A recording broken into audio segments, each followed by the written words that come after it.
at just under 22.5 points per contest, as it is Saturday afternoon basketball and conference action is now underway. As UCF armored in whites here this afternoon, TCU in the road blacks. As just one loss on the season here for the Horned Frogs. That came against third-ranked South Carolina.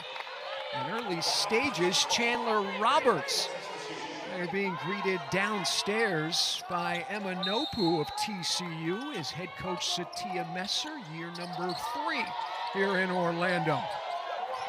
As the Knights will be shorthanded here today as no Hannah Gusters, the star center for the Knights. As the freshman Emily Rodriguez off the mark, as you see the starting 5 there for one of the top teams here in America at TCU. And transition the opposite direction. As Neve Brown able to strike first, as the Knights looking to try to bounce back, BJ, after getting dispatched earlier this week to High Point.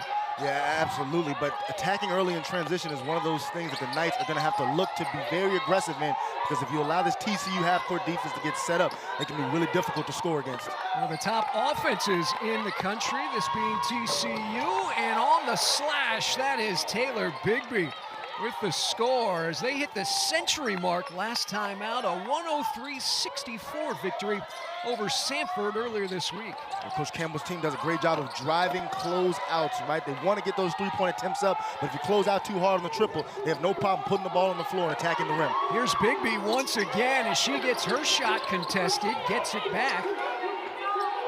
It is now in the hands of Haley Van Lith, the former LSU Tiger as well as Louisville Cardinal. Corner pocket triple, Bigby. Too strong, offensive rebound, Prince, and she'll get fouled on the arm by Mahogany Chandler Roberts. As the aforementioned Satia Messer has had nearly a decade of Big 12 experience there with Kim Mulkey at Baylor. And now in year number 2 in Fort Worth, Mark Campbell as one of the largest turnarounds in the country a year ago, as plus 13 wins. As 21-12 last year at TCU, the year prior 8-23.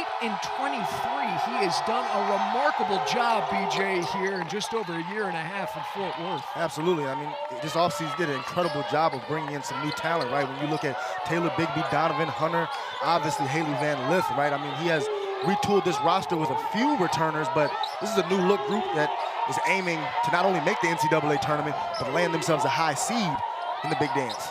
Known as one of the top recruiters in the nation, as the freshman striking from distance, that's Emily Rodriguez. Rodriguez, one of the standout freshmen for the Knights. We know in big-time moments she is not scared to take big shots in big games. And it comes to Van Lith. And weaving and dropping the pass off. Count the bucket as Sedona Prince is able to take the contact and will get rewarded with a chance at the charity stripe. Really soft hands right there, able to retrieve the find from Van Lith right here, right? I mean, you can see right here, Van Lith's gonna get to a nice 2-foot jump stop, pivot, Jalen Brunson style, and then find the cutting Prince. That's a terrific catch to be able to receive that basketball, then go up and convert the and-one bucket. One of the top distributors in America. That woman right there is averaging 6.5 dimes on the season, as we'll get a little three-quarter court pressure here from Mark Campbell. Knights able to snap it. Here is Stedman in the corner. Offensive rebound, play on, go the Knights. And now Rodriguez on the left side with the right hand. And TCU will clear it and bring it up the floor. A squad that's averaging 84 points per contest. And a 3 is lifted and made from Emma Nopu. And that's one of the things that makes this TCU offense so challenging, Scott. There really isn't a player on the floor outside of Sedona Prince that is not an effective outside shooter. Emma Nopu's a near 40% three-point shooter on the season. Top three-point shooting team in the Big 12, and now defense to offense, and the easy score from Madison Connor, the senior from Chandler, Arizona. And just like that, an 11-5 TCU advantage. Again, we have yet to see Caitlin Peterson here for the Knights, the league's top scorer. Will come off the bench this afternoon as too strong Nagodu. And now TCU quickly up into the half court. That's one of those plays Kyle Nagodu converted the other night against High Point, her 22-point-12 rebound outing. The two-woman game comes down to Prince, as Madison Connor was able to find her. It's a great job right here, Madison Connor, to cut that passing lane and then finish. I mean, if you're UCF, one of the keys to the game is taking care of the basketball, right? It's already difficult enough to deal with, you know, Coach Mark Campbell and his offense in the half-court setting. You don't want to give them easy run-out buckets because that just makes them even more of a juggernaut offensively. Substitutions here for both squads. Sedona Prince, the senior from Liberty Hill, Texas, is a nearly 70% free throw shooter on the season. Did not play in the victory last time out against Sanford. Back in the lineup here today for Mark Campbell. Yeah, but at 6'7", being a 70% free throw shooter, that puts a lot of pressure on opposing teams' defenses. Why? Because a lot of times strategically you think, well, hey, if they get too deep in the paint, if the big is too close to the rim, let's foul her, let's put her on the free throw line. Not with Sedona Prince, the way she can convert from the stripe. Prince will take a seat with their 5 points and 3 rebounds. Aaliyah Robertson now into the game here for the Horned Frogs. An 8-point advantage for the 12th ranked TCU Horned Frogs. A shot clock now at 7. Quick reset here for the Knight offense. High post. It's Nagodu. She'll challenge, and a whistle against Aaliyah Robertson as the shot clock winding down. I like the overall possession right there from the Knights, not just because it's turning into free throw attempts, but the Knights are going to want to play this game at what I would call a methodical pace, right? They don't want this to get up and down, turn into a track meet where TCU's athleticism and talent can really take over. They're going to want to play deep into that shot clock to try to limit possessions in this game, Scott, almost like a football team running the football, right? You want to milk that clock and make this as methodical and as slow of a game as you can if you're coach of Tia Messer's club. Kyle Nagodu stepping up big time in the absence of Ashola Cott last time out for UCF. 22 points, 12 rebounds.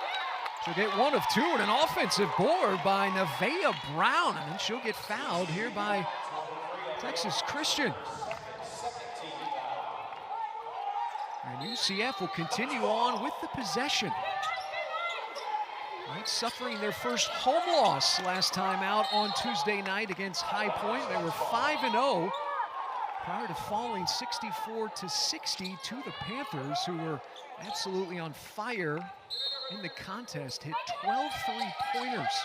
Knights tried to mount a fourth quarter comeback, but came up short. Summer Yancey at the controls right now for UCF. Getting into the paint. There's Van Lith. But prior to the block, traveling violation against Yancey. Yeah, terrific job right there. Van Lith moving her feet and then contesting a shot up at the top.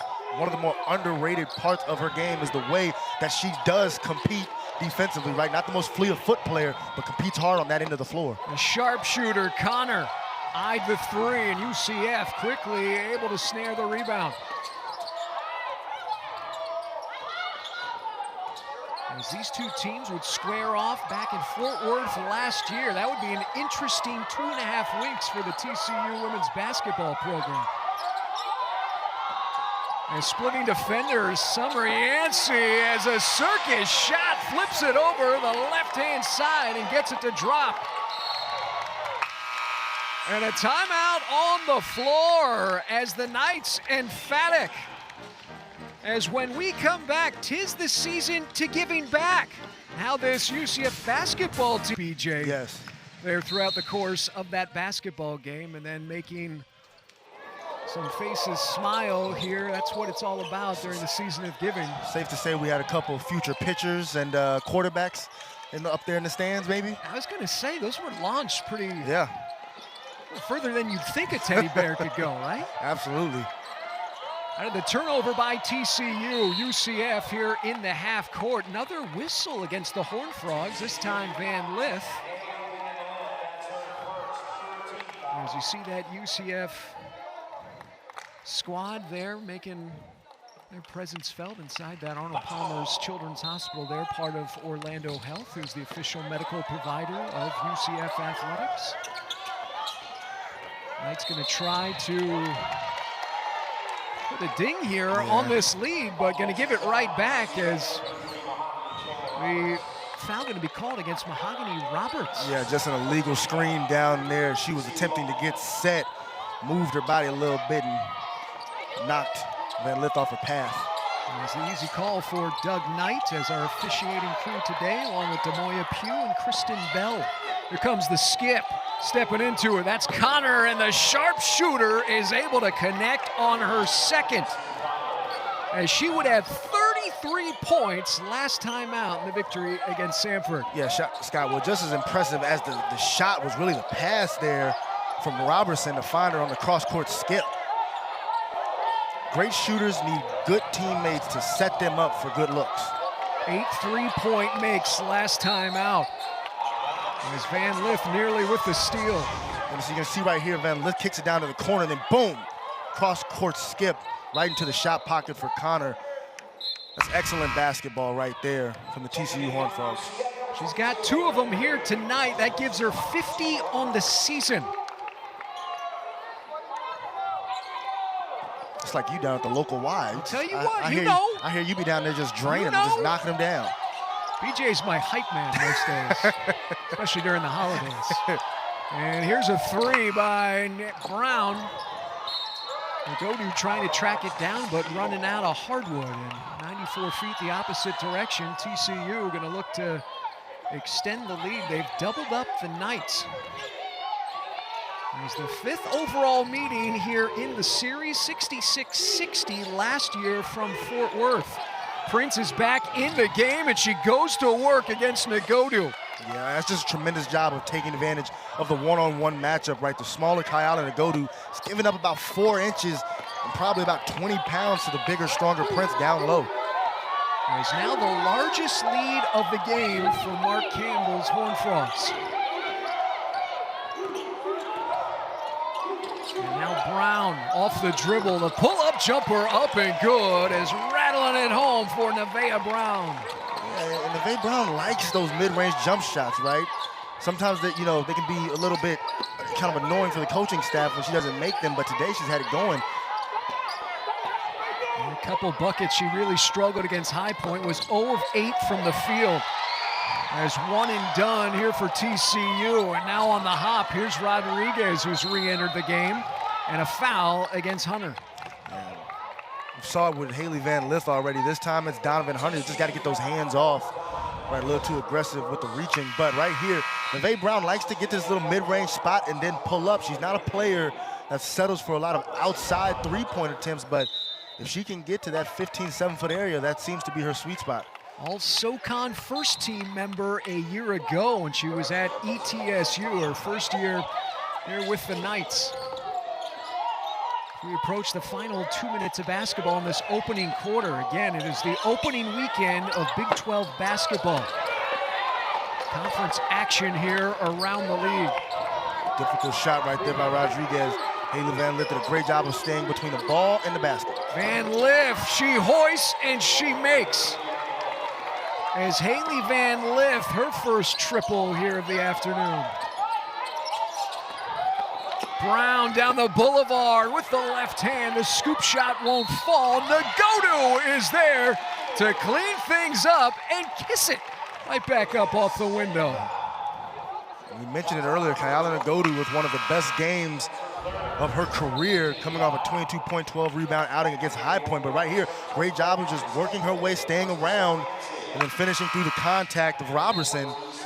You know, Kayala Nagodu is just that good quality glue player, right? Always going to be in the right spots offensively and defensively.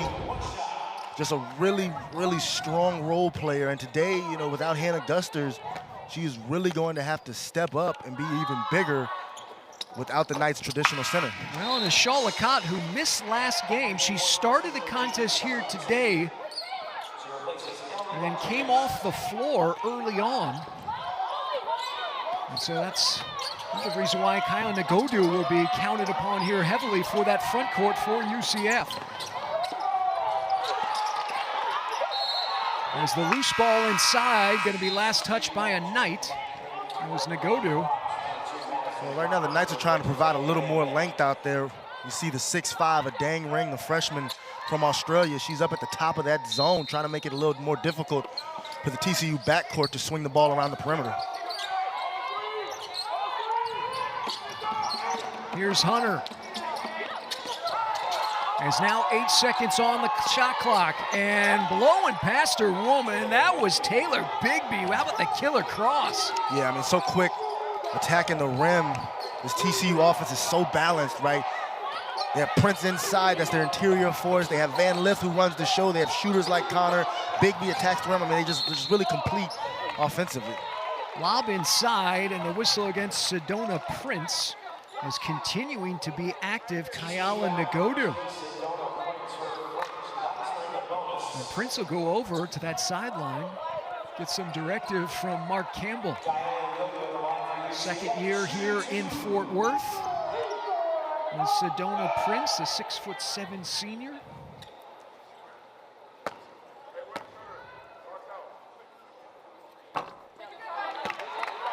And Kyala Nagodu, the product from Fort Lauderdale Dillard High School.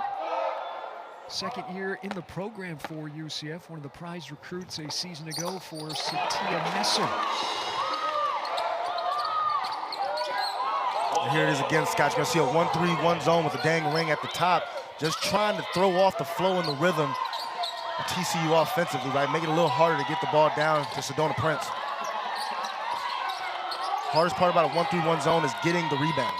Catch and fire right in front of the Knight bench. Madison Connor, her third triple of the quarter. Corner's always a weak spot of a 1-3-1 zone, but boy, Madison Connor is just a pure shooter, isn't it? I mean, that ball's not touching the rim, Scott. It's going straight through the net.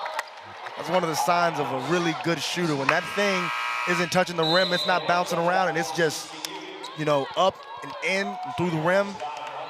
That's accuracy at the highest level. Absolutely lethal is Madison Connor. As the top three-point shooter here for TCU, one of the top shooters in all of college basketball. I mean, to shoot the percent she does on about 9 attempts a game, Scott, is just ridiculous. Came in 44% good from distance, unheard of. She's got the orange atop and the reach-in foul against Summer Yancey. Yeah, I mean, that's just so hard to do, Scott. I mean, you'll see players that sometimes shoot in the 40%, but that's because they only shoot, you know, wide open shots. Maybe they only attempt 1 or 2 threes a game. She's shooting that percent while taking more than almost any other player in the Big 12 Conference. We got the 5th foul here on the quarter against UCF. So now Madison Connor, who, by the way, BJ, is the top free throw shooter on the team. You don't say. Yeah, that would have been my guess. Yeah, if I didn't do any prep, you asked me who was the best free throw shooter on the team, I would definitely have chose Madison Connor. Final 4 seconds, stutter step. Here is Brown, she lets it go, but unable to fall, and that'll do it for the first 10 minutes of basketball here from Orlando. 64% good from the field in that first quarter, and a 2-touchdown lead right now here for TCU. Is that a CFP College Football Saturday reference or just coincidence? I'll tell you what, BJ, you are extremely, extremely quick. Speaking of quick, another one from the holster of Connor. There's 12 points for the talented senior. And the freshman for the Knights, Rodriguez, looking for help now in the hands of Stedman. That shot clock, sub 10 seconds. Into the corner, Brown, her triple is up, and it is good for Nae Brown, who has had a solid start to the basketball game offensively. Yeah, Nae Brown's come to play, Scott. I mean, now 7 points already here to start the second quarter. Off the dribble, Connor. Just her second miss of the basketball game. As again, no Hannah Gusters here tonight for UCF, and the traveling violation by Emily Rodriguez. Yeah, and Neve Brown, a player who has not attempted a lot of three-pointers for the Knights this season, is able to just take advantage of the late closeout right there from Van Lith. And as we mentioned, Neve Brown, a player who's been in and out of the starting lineup for the Knights this season, has really been setting the tone offensively here so far. Van Lith looking to go to work. The draw and kick into the corner, the triple, and Manopu, and there is the follow. Up and good for Sedona Prince as second chance opportunities. Yeah, just great rebounding instincts from Prince inside, right? That ball is shot from the left side of the rim.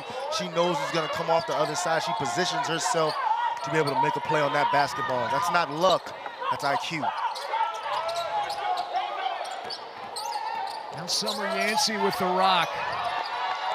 As TCU harassing and drawing the foul, Yancey on Madison Connor.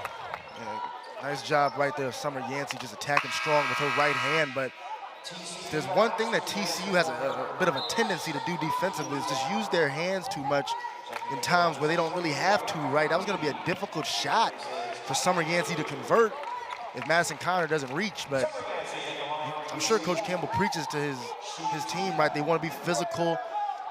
They want to make things tough on the other team, but in certain scenarios, you just want to get your hands off and move your feet. And now Summer Yancey, who's gotten extended minutes here thus far in this first half. We have still yet to see Caitlin Peterson, the league's top scorer. Again, did not play earlier this week. We knew she'd be coming off the bench, just hasn't been out on the floor just yet. And so Yancey able to do the damage from the free throw line, but the Horned Frogs still here in control. And a good look again, Connor, you betcha. Way too easy. Splash it goes. You know, in Orlando, the utility company calls themselves OUC, the reliable one. That's their motto. Well, Madison Connor is the reliable one in Orlando today. If there's an open look, she's going to knock it down as Rodriguez. It was contested by Taylor. And we'll go the opposite direction. As a contested shot, the long arms. As the rookie, Emily Rodriguez, trying to plead her case. The big smile by Madison Connor. Licking her chops there. Give me another open look. I'm going to knock it down. Well, you really enjoy the unselfishness that they play with, though, right? When she has it going, her teammates are not hesitant to get up off it and find her. And there's a bucket by Van Lith, is able to knock it home. Or rather, the score there for TCU. Yeah. Is that from Nopu? Yeah. And Nopu, as Van Lith on the assist. As Arek Angui was just recently checked into the game. A turnover for the Knights. That is number 6 right now here for UCF. Yeah, well, Emma Nopu knocks down a 3 on one end, and then on the defensive end, rotates over and forces the travel. Van Lith takes the screen, and then the shot fired. It'll go off into the corner, and now UCF here, who has not scored in the past 2.5 minutes. And it comes to Angui, and she keeps it high and is able to get the strike down low. That's a really nice job of UCF attacking that full court pressure, able to find Angui underneath the rim. She kept it high when she received it and went up with it. Nopu 3, no, but there is a offensive rebound, yes, for Prince. Yeah, right here, great skip ahead pass from Yancey, and then Castagnier just throws the ball up high where Connor can't get it. And a nice job of Arek Angui to just keep it up above her head, not bring it down, and finish the play. If the Horned Frogs are going to apply that pressure in the backcourt, one of the best opportunities for the Knights to score is to convert those 2-on-1, 3-on-2 scenarios. Young freshman for Satia Messer Angui, who has not seen the floor here, of recent note for UCF, but with the limited numbers in the front court in terms of bodies with Ashol Akat and Johanna Gusters. And you didn't need a Rek Angui to play, minutes today, right? A Dang Ring as well. Those two who have not seen a lot of time are going to have to be two of the players to step up in Hannah Gusters' absence. Because, Hannah Gusters was about 31 minutes per game, Scott, for the Knights, handling the interior action. In the meantime, Prince now in double figures here for TCU, both her and Connor. And challenging is Emily Rodriguez, and she's going to get fouled on the arm. It's really difficult to stop Emily Rodriguez once she gets a head of steam going with that right hand. TCU has to do a little better job of just keeping her out of the paint and forcing her to her weak hand. Right, players are usually not as aggressive with their weak hand as they are with their strong hand. The players that can finish with both hands and attack with their weak hand the same as they can with their strong hand are usually some of the better players in the game. Emily Rodriguez, it was an off night for her on Tuesday, would score just 5 points, just 2 of 10 from the field. She'd been a double-figure scorer here in her freshman campaign. Trying to bounce back here this afternoon against TCU, has been able to do some of the damage for this Knight offense. Is now with 5 points. Van Lith, the southpaw misfires, but keeping it alive is Amanopu. Well, TCU, the unforced error, team that does not turn the ball over, BJ, all that much. This is other teams in the nation averaging just over 10 turnovers per contest. Yeah, I mean, they do a great job of taking care of the basketball, but you see it in the way that they play offensively, right? They're very connected. For a team with a lot of newcomers, they don't seem to have a chemistry problem on that end of the floor, right? It seems like this unit would have been together for 2 or 3 years with the way they know and have a feel for where their teammates are going to be on the court. Yeah, talking to Coach Campbell prior to the game, that has been one of the things he's been really impressed with. The 3 launched by Hunter is the fact that these ladies have come together so quickly in this new age of college basketball. Exactly, because no matter how talented a player you have, as you see right there, Van Lith just great job of reading the defense and getting herself to the stripe. No matter how much talent you have, it still takes time for players to come together, build that chemistry offensively, and it's not easy, right? A lot of times, from the fan perspective, you think, well, we can just put a talented group together, they should be able to figure it out quick. Well, that's not the case, right? I mean, if you're going to harken back to, when the big 3 got together with LeBron, D-Wade, and Chris Bosh, right? It took that unit a while to really figure each other out, and I mean, those were 3, 2 of the best players to ever play the game. Chris Bosh was one of the best players in basketball at the time, and it took that unit a while. So the way that this group has built chemistry on the floor this fast is special.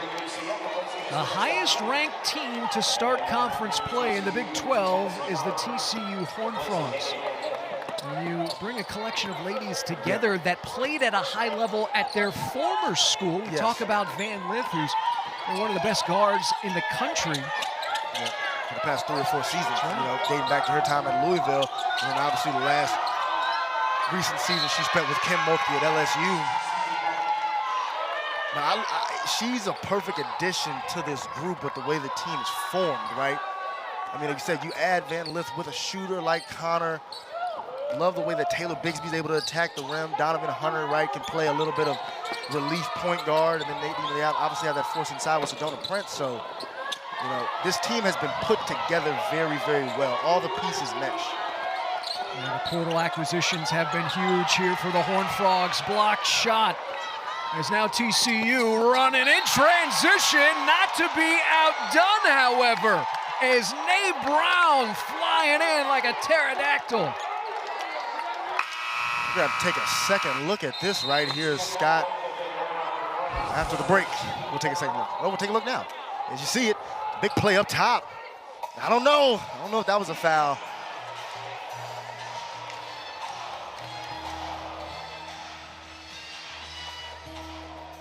Yeah, well, I mean, the challenge can't be overstated, right, Scott? I mean, Hannah Gusters is not only a defensive presence, right, with her ability to defend bigger post players, rebound the basketball, but on offense, she's really the focal point of how this team, at least strategically, wants to play on that end of the floor. We know that Caitlin Peterson is the best offensive player for the Knights, but a lot of Coach Satia's message, emphasis to her team is always go inside to Hannah Gusters, right? Find her, let's play inside-out basketball. So it's a real challenge for the Knights this afternoon without her services. Well, speaking of Caitlin Peterson, Knights have still yet to see her on the floor. Meantime, coughing it up. Here's Connor eyeing a three and getting it. This time sniping from the left wing. Left wing, right wing, top of the key. The way she shoots it, she could probably shoot one from the parking lot, and I'd still give her a chance. And I'll tell you what, BJ, just how quick that trigger is as well. She can get that shot off. Yeah, she gets her feet under her real well, right? She gets on balance every time she shoots the basketball, as Emily Rodriguez going to be fouled on her attempt. But watch the way when Madison Conn receives this basketball, she gets her balance right, she gets her feet underneath her, and she goes straight up and down. A lot of times you'll see players catch that ball, and they'll end up fading to the left, right, off balance, or they won't hold their follow through. She has the same mechanics and the same form from base to top every time she releases the basketball. That's why she's such a consistently good shooter. And dare I say, poetic. Here, yes. 18 first half points. This on the heels of her 33 that she would have in the victory against Samford. And she would have a school record last year in regulation. She would score 41 points. There's Emily Rodriguez able to dial up from the free throw line. But a 21-point advantage here for the Horned Frogs. And the Knights switching defenses up again, now going to a 2-3 zone. Just trying to find something that may work to throw off this TCU offense. And we've seen Satia Messer and this coaching staff throw a variety of looks here against TCU. Shot clock at 5, stepping out is Prince. Long rebound, out it comes to Rodriguez. Will she challenge? She will wait, however, for the cavalry. The TCU defense able to retreat. And here is a Shola Kotz splitting defenders, and she will get fouled. As a Shaw, such an active player for this UCF team, when she's not out on the floor, it's noticeable. But, you know, whenever you speak with the coaching staff, they talk about how much Shola Kotz worked on her ball handling in the offseason, and she was able to display a little bit of it right there. That's a move that a season ago she wouldn't have had the confidence to make off the bounce. You see she plays with that ankle brace on the right leg. She would sprain her ankle in practice prior to the last game out against High Point, and she would be a late scratch for that basketball game. And then you couple that with Caitlin Peterson missing. That's nearly 30 points of offense for UCF, as well as nearly 10 rebounds. I mean, it's arguably the Knights' 3 most important players. Van Liff, as tough move, little English off the glass with the left hand from the southpaw. Yeah, just has a great feel for the game, right? She knows when to score, she knows when to pass. She has a great feel for how to play the point guard position, but a lot of that just comes with her experience, right? She's played in a lot of big-time games, Sweet 16s, Final Fours, right? There isn't much in college basketball that Haley Van Liff hasn't seen. Soft touch by Emily Rodriguez as we're under 3 minutes to play before the half. And here's an open three, Emma Nopu in and out. And it'll come into the hands here of Connor, and a quick reset on the shot clock for Mark Campbell's Horned Frogs. A season ago, we came into the postseason for the first time in 5 years. Van Liff. Good pass. Corner, now Bigby, one dribble pull-up, and the defensive sequence here for the Knights, a solid one. Yeah, great job right there of contesting. Best activity we've seen from the Knights all afternoon long, right? Closeout after closeout, able to get Van Liff to get up off the basketball and force Taylor Bigby, into a difficult triple. And now walking it to work, here's Nevaeh Brown, who's got 7 points here this afternoon for UCF. Gives to Nagodu, and she'll have her shot blocked from behind. That was by Prince, who's the nation's top shot blocker. And adding injury to insult, will be last touch by UCF. And again, this comes down to IQ a lot for Sedona Prince. We obviously recognize at 6'7", she has the length and the wingspan, but she does a really nice job of timing up her blocks and preventing her body from causing fouls. Averaging nearly 4 blocks per contest. 95 ticks before the half. Connor catching fire, the 3. An offensive rebound certainly was. Back out it comes. Van Lith is able to knock it home. Yeah. That all started with Agnes Imanopu right there with that just tremendous offensive rebound to go take that one off the rim and then find Van Lith for the triple. 8 3-point make for the Horned Frogs. High up off the glass. Summer Yancey with a woman in her mug.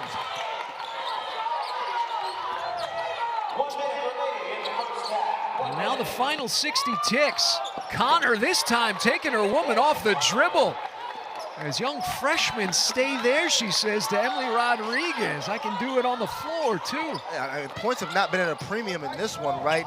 I mean, TCU already up over 50 points here in the first half, getting whatever they want on the offensive end. But for the Knights, they haven't been too much trouble offensively, right? A few turnovers, but not a bad offensive performance for UCF, just not the outburst that TCU has been able to put together. For UCF, it's going to be about stops, right? In reality, for them and the way they play, they're scoring enough points. They can't slow down TCU at all. They're getting whatever they want on the offensive end. Yeah, so many weapons here for Mark Campbell's ladies. There's 8 triples already here on the game. The handoff is going to get knocked away. That's Bigby. And over and back is going to be called. And at the 8th turnover here for the Knights as the shot clock is now off in the final 21 and 2/10 seconds. And Van Lith shall take a quick look back to Mark Campbell. And now look to put an exclamation on this first half from Orlando. The pass, however, going to get knocked down, and UCF going to look for points. Is Brown is able to lay it up and in. So off the deflection, Knights get some offense. And TCU will go into the locker rooms with a 20-point advantage as that matches. A lot will have to get played out over the next few months, but what you're seeing here today is the best offense in the Big 12, in my opinion. And what a turnaround it has been for the Horned Frogs here, year number 2 for Mark Campbell. As the Knights trying to get the scoring underway to begin the 3rd quarter, but errant on that initial attempt. As UCF 38% good from the floor in the first half. And no Hannah Gusters, no Caitlin Peterson here today for UCF. So we thought we might see Peterson there to begin this basketball game, but that has not been the case just yet. As a whistle against the Knights, as the league's top scorer missed her last contest on Tuesday in the loss against High Point, and has not seen the floor here today. Comes off 2 games removed from 39 points in a victory against Texas Southern. And well, the Knights can really use not only her offense, but her ability to create turnovers, as Van Lith and Imanopu just unable to connect right there. But without Caitlin Peterson's ability to force turnovers, right, this is a player that gets almost 3 steals a game, Scott, right? And her pressuring Haley Van Lith in the backcourt, defending a Madison Connor on the perimeter would really be helpful for the Knights here today. 1-2-2 pressure there, 3-quarter court there for TCU. Knights able to get it now up here in the forecourt as Allie Stedman's gonna have her shot erased. They're from the top shot blocker in the nation. As Prince had a couple of them in the first half, and now she's got the orange. Spinning and firing and hitting nothing. Just retained possession for the Horned Frogs.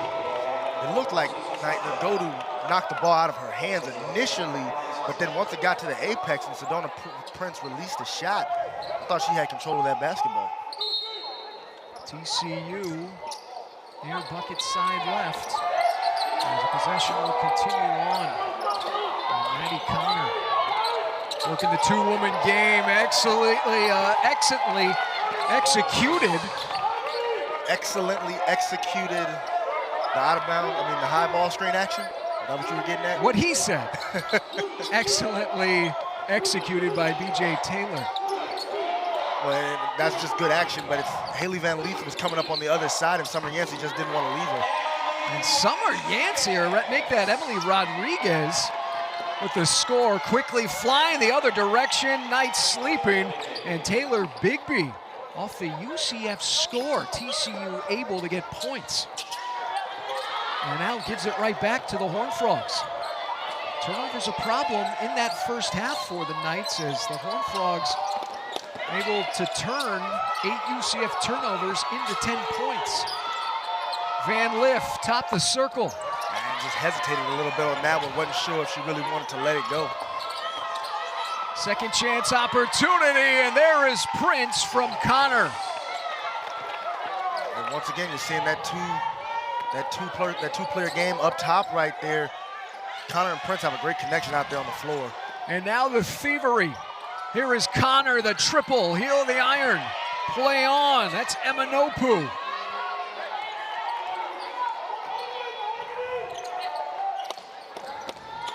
Van Liff getting the screen, frees herself up.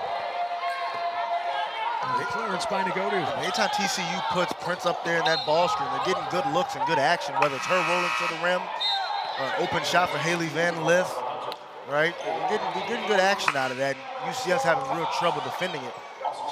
At some point, they probably should just jump it and try to trap it to make the pass out of the ball screen a little bit more difficult. Pair of new Horned Frogs out onto the floor. As Hunter and Roberson, As 3 minutes into this third quarter. Here's Rodriguez as she takes a little contact and gets it to drop, as she's got a quick 5 here for UCF. Yeah, nice job of Rodriguez to use her body to just create a little bit of space for her to get that shot off. Double figures for the freshman with 11 points, and now Negodu with the steal. Up it comes Castagnet in transition. Able to punch it up off the window. And Negodu, another steal. And we talked about TCU being a team that doesn't turn the ball over very much. Van Liff just forcing the ball into Sedona Prince right there, and then terrific finish from Castagnet to go up high off the glass. I mean, the smallest player on the floor getting creative at the rim. Yeah, a woman there in her peripheral as well as right in front of her mug. Yeah. Well, that's hard when you haven't played very much throughout the game either, Scott. I mean, when you get that full court run out in transition and you're going to the rim and, you know, you've only seen 2 or 3 minutes in a game, sometimes you don't have much of a rhythm or feel for those plays, but Castagnet didn't have any issue that time. First-year player for the Knights. First 4 years at Bryant. Emily Rodriguez galloping through that left hand, however, can't get it to drop. And Van Liff will draw the foul against Castagnet. UCF foul for Lucy Castagnet, her second team foul. TCU ball.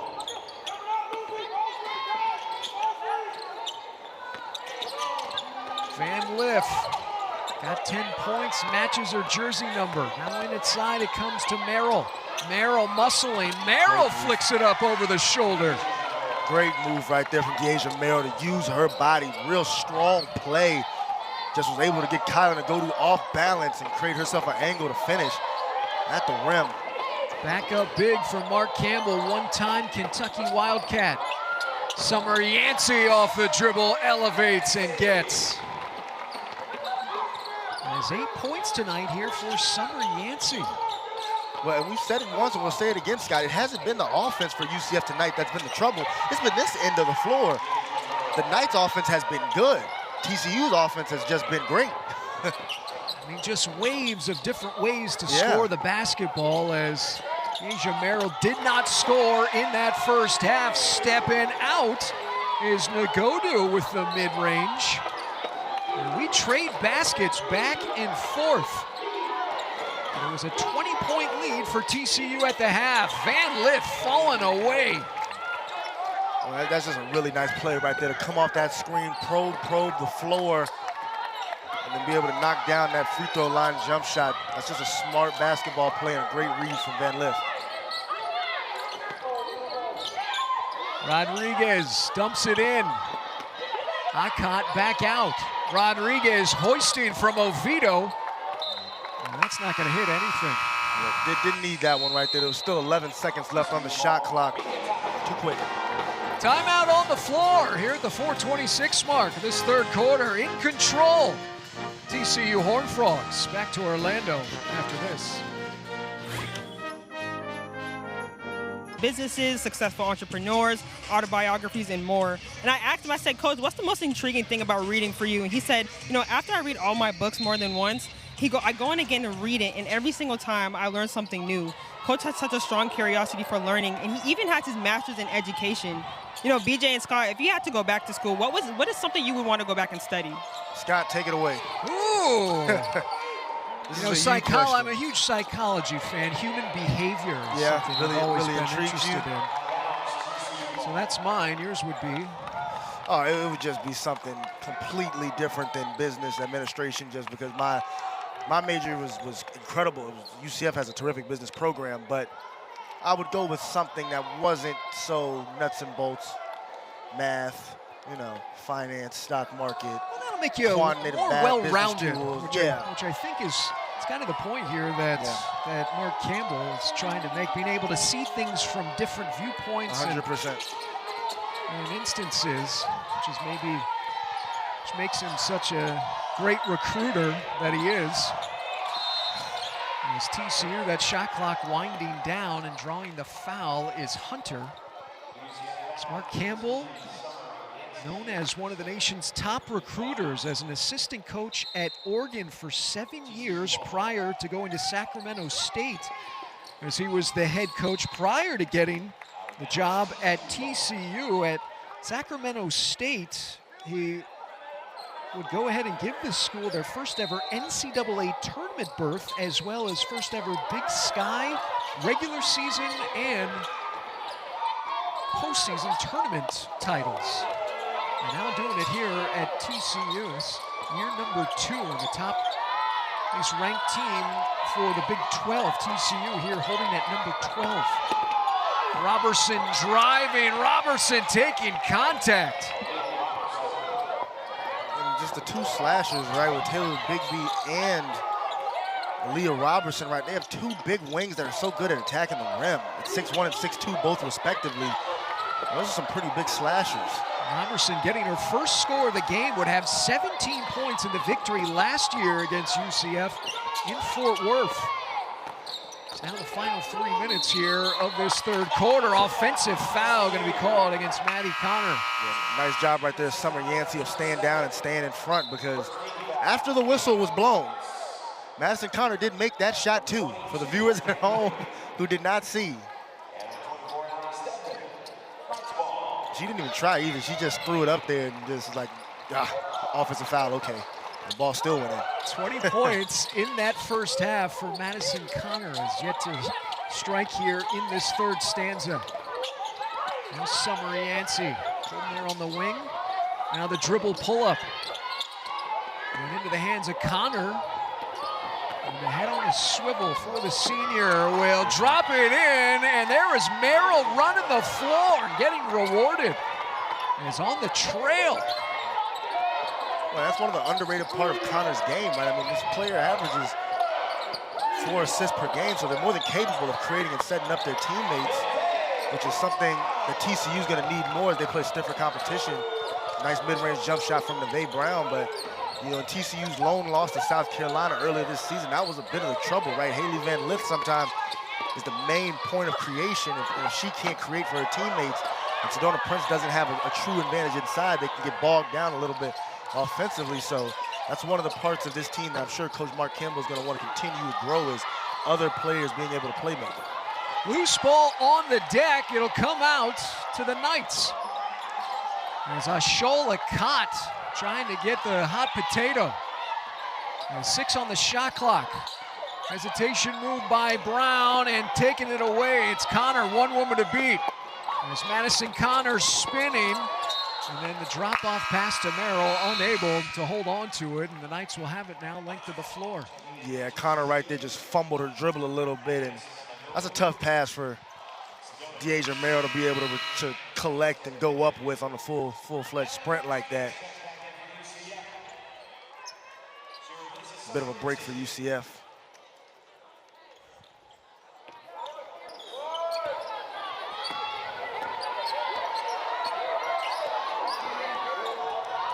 And that's the only real down point I've seen for TCU's offense. 9 turnovers today. We mentioned this is a team that barely averages over double-digit turnovers. So here in the third quarter, already at 9 is a little bit high for their liking. Emily Rodriguez challenging Prince. And the 6'7" product out of Texas able to win the battle, as she does numerous times on a regular basis. And now showing the mid-range is Sedona Prince able to snap it home. Yeah, Sedona Prince wanted that one too. She was looking, she looked over at Taylor Bigby in the corner like, we can go into this dribble handoff action, but if they're not gonna stretch out to me, I'll just take it and make it myself.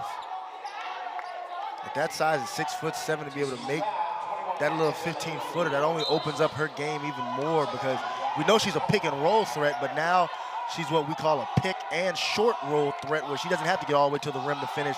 She can make shots in that mid-range area. Foul on Emma Nopu.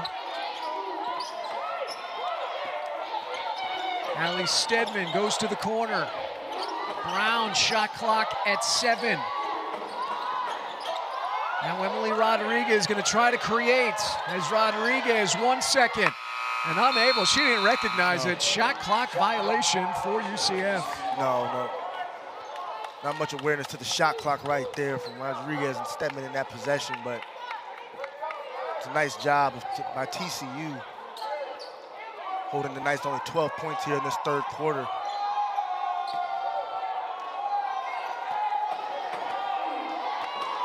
So the Horned Frogs here on the season already with a pair of top 25 wins. NC State and against third-ranked Notre Dame. Just 1 loss on the season. We're looking at a conference opening win out here on the road.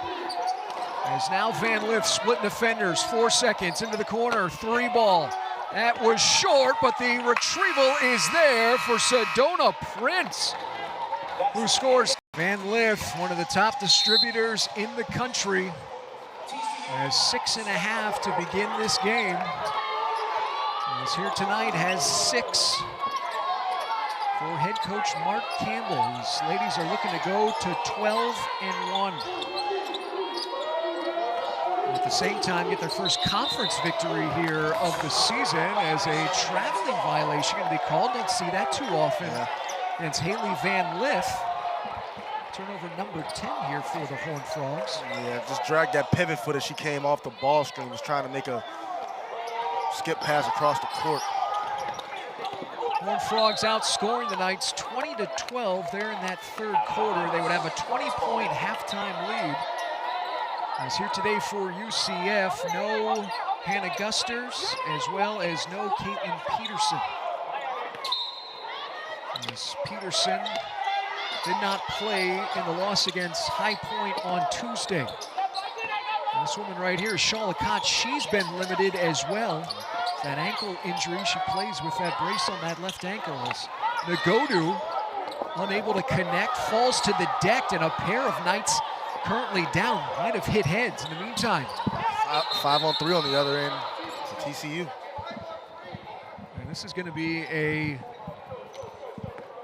injury timeout here from our officiating crew, as knocking heads Kayala Nagodu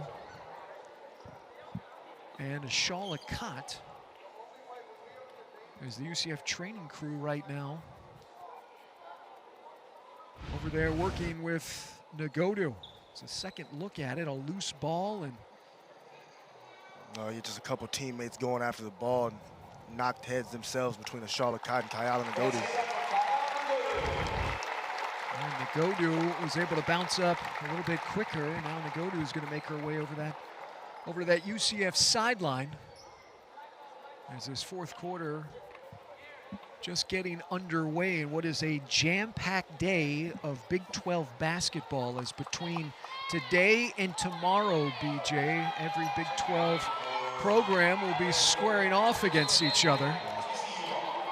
Well, you know, it's a little interesting, right? Because you get this first Big 12 game in, and then these teams go on their Christmas holiday breaks, and we're gonna have another travel this time against Agnes and Minopu. But like we said, you know, you're kicking off conference play, and then you go into the Christmas holiday, so you almost start conference play over again after the holiday. And only fitting that today marks World Basketball Day as well, as a timeout on the floor. We'll step aside. TCU right now here riding high in Orlando.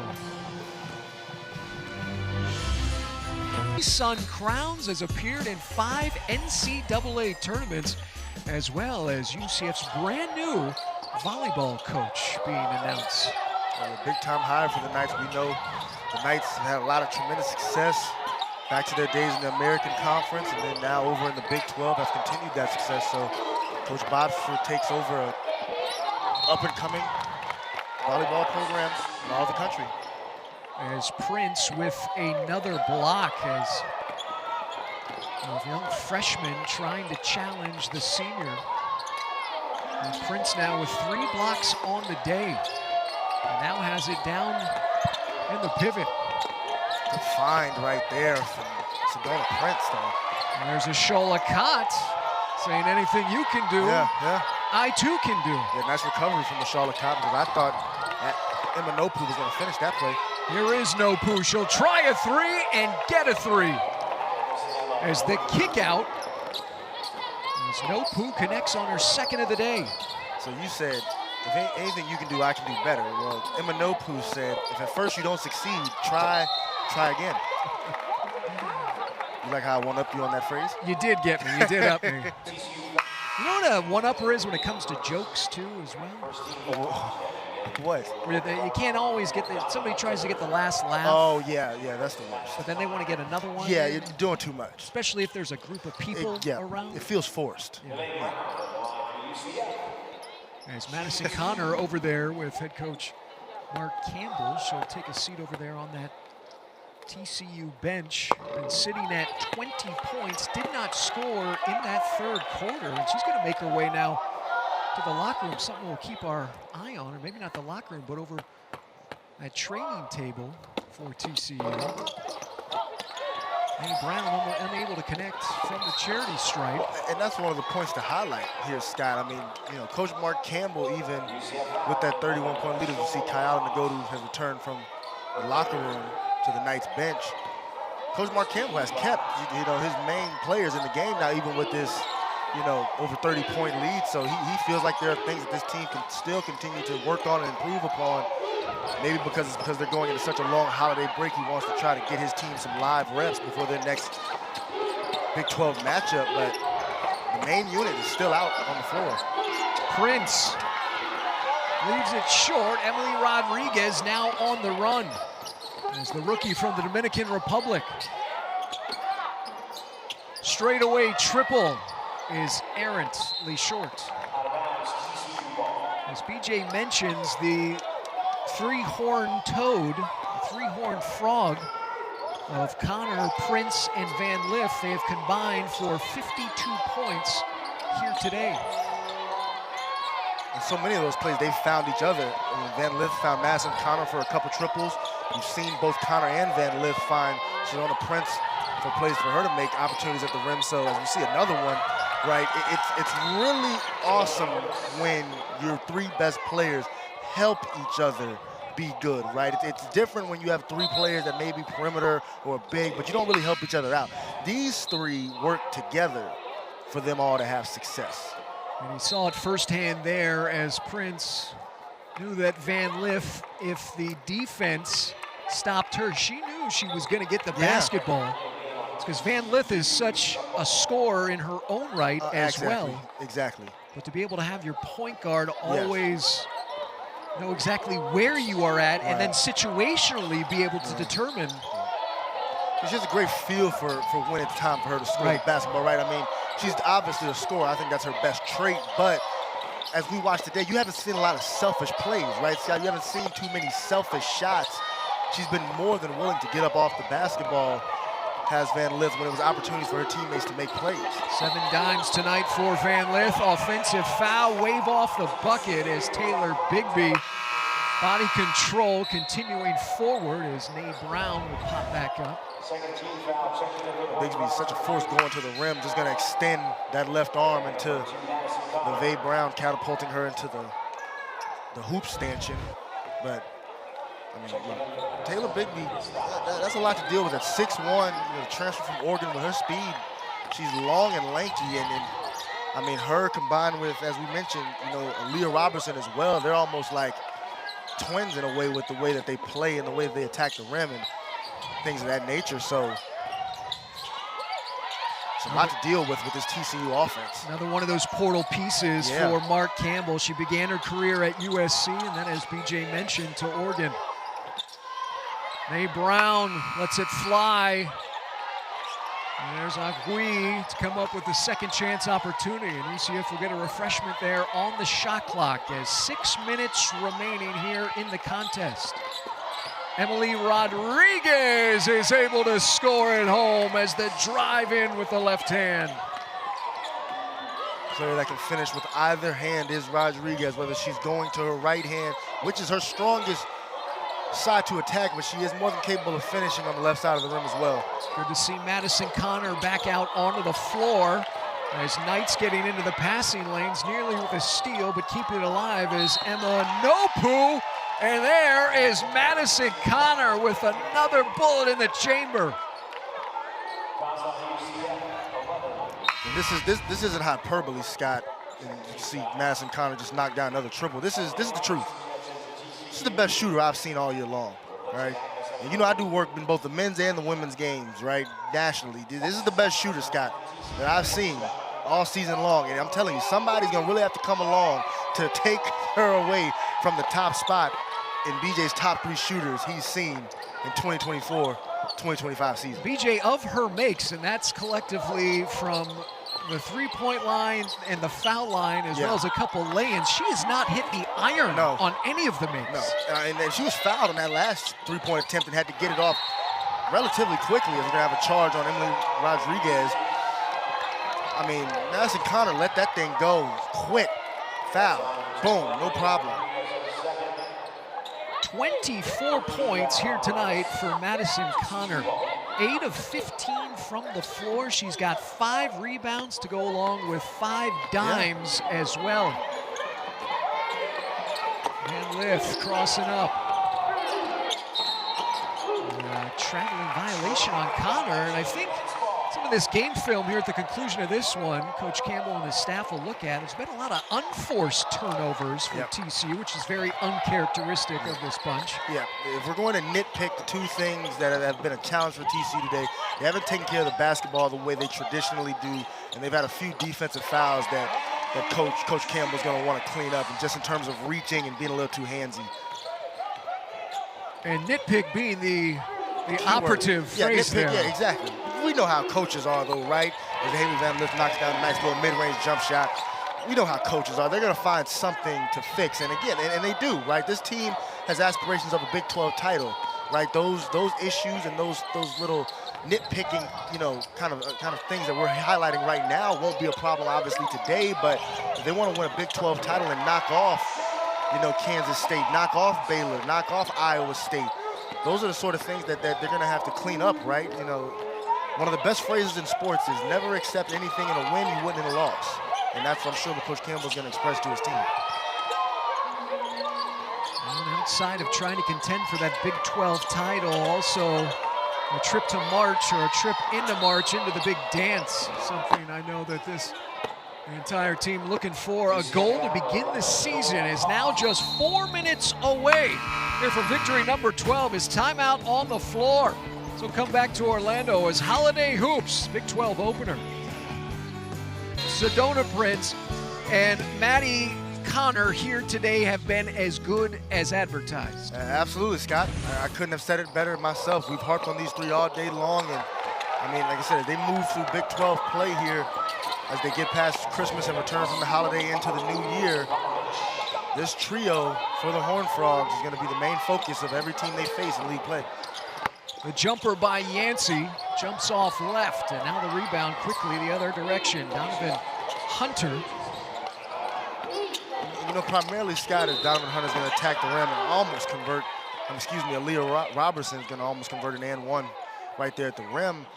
You know, this young lady right here, Madison Connor, along with Haley Van Lith, are probably going to be the two players that teams are going to have to really focus on taking away, right? Sedona Prince gets a lot of her action off of the creation of those two. So it's going to have to be a real emphasis on removing those two from the game. In the South Carolina game, Haley Van Lith had 21 points of the 52. It was really Madison Connor who just couldn't get it going in that game and have her usual impact, right? So if you want to slow down this TCU offense, you have to slow down one of those two in the backcourt, whether it's Van Lith or Madison Connor. Madison Connor 2 games ago would go over 1,000 career points. And she's got 24 in 28 minutes as her day is done here with 3 and change left as Emily Rodriguez has her shot blocked by Robertson, gets it back, never hit the iron, and now the whistle against TCU. As a double dip of holiday hoops here today from Addition Financial Arena. It's kind of an hour differential between the conclusion of this one and then the start of men's basketball as Johnny Dawkins' guys will be going toe-to-toe with the Jackson Dolphins as a little double dip for our very own BJ Taylor who will be on that call as well. Yeah, this is the men's Knights' last non-conference game before they go on the road to Lubbock, Texas and face the Texas Tech Red Raiders, so they're going to look to have a little bit of momentum going into that New Year's Eve bout. Mae Brown's three-point shot, that's short. And here's an open look, Donovan Hunter. There's now Summer Yancey will bring it up the floor here for UCF, but TCU, BJ, I mean, collectively, offensively, just so many different weapons. They're shooting over 50% on the game. Extremely balanced, Scott. That's what they have. I mean, there isn't really a part of this team that's weak. Like you said, you have an interior post scorer like Prince, you have your point guard, you have your shooter, you have great role players with length like the Aaliyah Robertson, like Taylor Bigby. You know, they just have a lot of different areas they can go. And then big picture for the Knights, you know, the biggest thing is getting everyone healthy and getting everyone back on the floor with some consistency, right? I mean, it has been a while since pretty much they came back from the Las Vegas trip that they've had their entire unit of key players on the floor, from Kaylin Peterson to Ashal Lakat to now today missing Hannah Gusters, right? This Knights team has really been in flux and a constant sort of adjustment period and having to redevelop how they're going to play games because you lose your leading perimeter scorer, right? You don't have Kaylin Peterson for a game. Well, then now today you don't have your interior force and a Hannah Gusters, right? The Oklahoma State transfer. They have got to get everyone back on the floor, back together, so that way they can build some continuity and consistency as a unit, because without it, it's really, really challenging to have to change the way you play stylistically game in and game out. And especially game planning as well, when you think you have a certain personnel that then you don't. In the case of Ashal Lakat, last game out against High Point, that was a game-time decision as she turned an ankle. And then you got to try to play on the fly. Next woman up.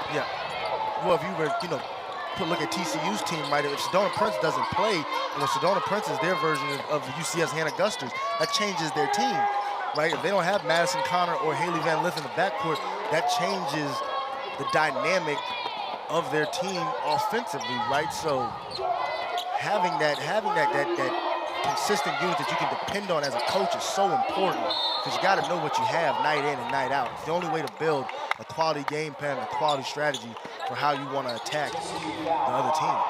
Jovanovic with the foul. Summer Yancey will have foul shots as you see the dynamic backcourt duo of Connor and Van Lith, who came into this game having combined for 89 points in their previous 2 games. There's that duo here in their final campaign, looking to put TCU into the postseason and beyond, and as BJ talked about, contend for that Big 12 title as this game number 1 in the conference. And they will have one final non-conference dance before they square off against Colorado and the Buffaloes. They'll play on the 29th of December back at home in Fort Worth against Brown, whereas UCF next game will be on January 1st against another top 15 opponent in West Virginia, as Robertson stepping out as the 90-point plateau has been achieved here for TCU, a squad that came in averaging 84. And that's the 10th three-point make here of the day. As the Big 12 scheduling gods, none too easy here for UCF out of the gates, a pair of top 25 teams, top 15 teams at that. Even more important for the Knights to be at full strength, because those games are tough enough when you're fully loaded, right? When you have all your weapons, it's just that more challenging without them. As UCF will have about 10 days to get ready for that contest. And the aforementioned Jovanovic off the bench, able to get the jumper to fall, and now the final 15 seconds of basketball as we will hear from a TCU Horned Frog at the conclusion of this one, as Danielle Strong will be standing by with who I would imagine, BJ, might be Madison Connor or Sedona Prince. As that'll do it, the final ticks here from Orlando, and TCU for the second consecutive